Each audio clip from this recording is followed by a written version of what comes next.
সন্ধেবেলা রেডি হয়ে চলে গেছি রমিকাদের বাড়ি। আমি আর রমিকা এখানে বার্থডে সেলিব্রেশনের জন্য সমস্ত ডেকোরেশনগুলো করছিলাম। আমার বোনের জন্মদিন 27 নভেম্বর আর টম্বয়ের বার্থডে 12 তারিখ। তো আমরা ভাবলাম কেননা একটা সেলিব্রেশন করা যাক, দুজনের বার্থডে যখন এই মান্থেই, একটু খাওয়া দাওয়া হবে, নাচাগানা হবে, একটা ভালো কোয়ালিটি টাইম স্পেন্ড করা হবে সবার ব্যস্ত লাইফ শিডিউল থেকে একটু বেরিয়ে। এখানে ও বেলুন ফোলাচ্ছে আর আমার বেলুন বাঁধাটাই হচ্ছে আমার কাজ। আজকে আসবে হচ্ছে গিয়ে বোন, স্বপ্না, টম্বয় আর আমি আর রমিকা আছি। আমি আর রমিকা ইনিশিয়েটিভ নিয়ে এই প্ল্যানটা পুরো করা। ডেকোরেশন কমপ্লিট করে আমি আর রমিকা বেরিয়ে পড়েছি একটুখানি ঠাকুর দর্শন করতে, একটু ফুচকাও খেতে, বিকজ অনেক খিদে পেয়ে গেছে আর টম্বয় আসতে প্রচণ্ড দেরি করছিল।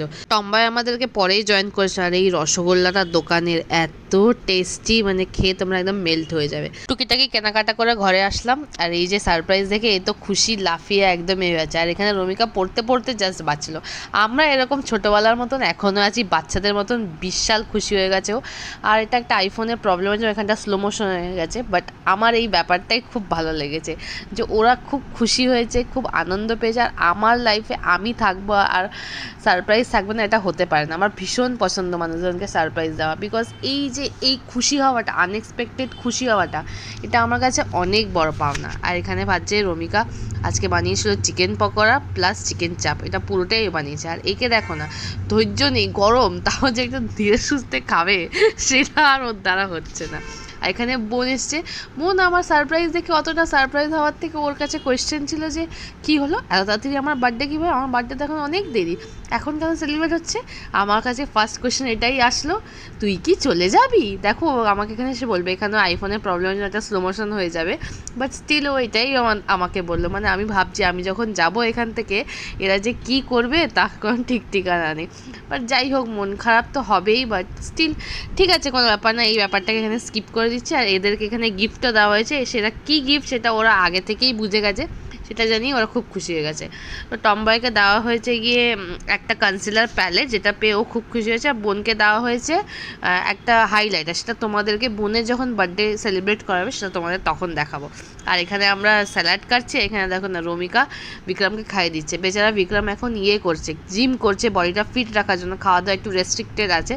সেখানে রমিকার এখানে কোনো কথাই ও শুনছে না, যে না তোমাকে এতগুলো রুটি খেতেই হবে, তাই জন্য ওকে জোর করে বেচারাকে খাইয়ে দিচ্ছে। আর আমি এখানে আমি টম্বয় সবাই সবসময় বিক্রমের সাপোর্ট হয়েই কথা বলি, আর রমিকা না, বিক্রম খুব বদমাস, বিক্রম খুব বাজে, এইসবই ও করতে থাকে। এখানে বোন একটা বানাচ্ছে কর্ন চাট টাইপের আইটেম, স্যালাড তো আছেই, চিকেন পকোড়াও আছে, চিপসও আছে, কোল্ড ড্রিঙ্কসও আছে। সেটা দিয়ে একটা আমাদের দারুণ ধামাকাদার পার্টি হবে। খুব মজাই ছিলাম সেদিনকে।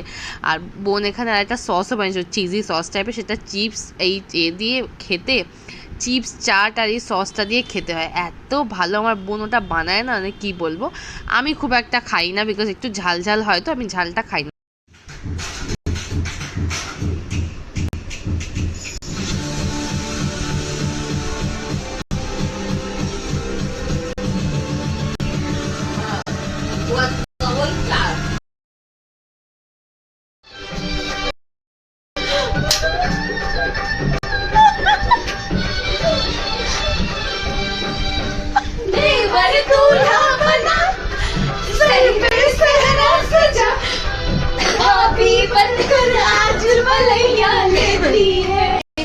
আমার মা আর বাবাই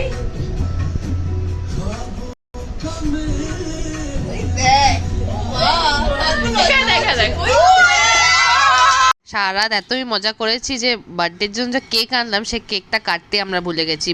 ওর বিয়ের ভিডিওগুলো দেখছিলাম আর নিজেদের পুরোনো মেমোরিগুলো সব আমরা রিকল করছিলাম, এত ভালো লাগছিল। তো ওইটা আমি যে ব্লগ করলাম তোমাদেরকে দেখাতে পারতাম যে আমরা কত আনন্দ করেছিলাম। স্যাটারডে ফুল নাইট পার্টি করেছি, তারপরে সানডে পরের দিন বিকেলবেলায় আমরা যখন বেরিয়ে আসবো তার আগেই কেক কাটিংটা হয়েছে। ভাবো আমরা কীরকম পাগল পাবলিক, বাট স্টিল আমরা একে অপরের সাথে এই মোমেন্টসগুলোকে এনজয় করাটাকেই বেশি ইম্পর্টেন্স দিয়ে থাকি।